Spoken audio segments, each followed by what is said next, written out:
शिवजी माता पार्वती को भगवान की महिमा बताते हुए आगे कहते हैं, भगवान बिना पैर के ही चलते हैं, बिना ही कान के सुनते हैं, बिना ही हाथ के नाना प्रकार के काम करते हैं, बिना ही मुंह के सारे रसों का आनंद लेते हैं और बिना ही वाणी के बहुत योग्य वक्ता हैं।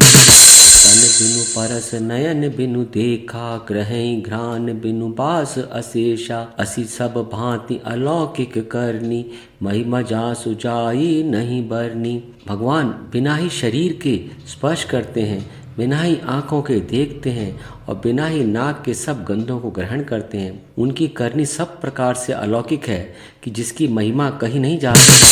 यही इन्हीं गावहीं वेद बुध, जाहि धरहि मुनि ध्यान, सोई दशरथ सुत भगत हित, कौशलापति भगवान। आगे शिवजी पार्वती माता से यूं बोले कि यदि कोई विवश होकर भी राम जी का नाम ले ले तो अनेक जन्मों के किए हुए पाप जल जाते हैं। फिर मनुष्य यदि आदरपूर्वक उनका स्मरण करते हैं तो वे संसार रूपी समुद्र को गाय के खुर से बने गड्ढे के समान पार कर जाते हैं। जासु नाम नर कहीं, जन्म अनेक रचित अगदहि, सादर सुमिरन जे नर करहि, भव भारती को पद एव तरहि। शिव जी के वचनों को सुनकर पार्वती जी के सब भ्रम मिट गए। शिवनाथ जी के चरणों में उनका प्रेम और विश्वास हो गया।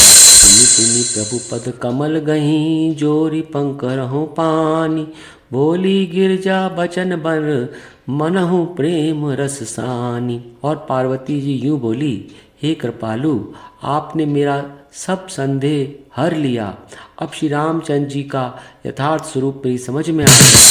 नाथ कृपा अब गयऊँ विषादा, सुखी भयऊँ प्रभु चरण प्रसादा, अब मोहि आपन किंकर जानी, जदपि सहज जड़ नर नारी अयानी। फिर पार्वती जी यूं बोली, हे नाथ, उन्होंने मनुष्य का शरीर किस कारण से धारण किया? हे धर्म की ध्वजा धारण करने वाले शिवजी, हे प्रभु, मुझे ये समझा कर कहिए। शिवजी माता पार्वती की बात सुनकर मन में ये हर्षे का मारि तब, शंकर सहज सुजान, बहुविधि उमहि प्रशंसई, पुनि बोले कृपा निधान।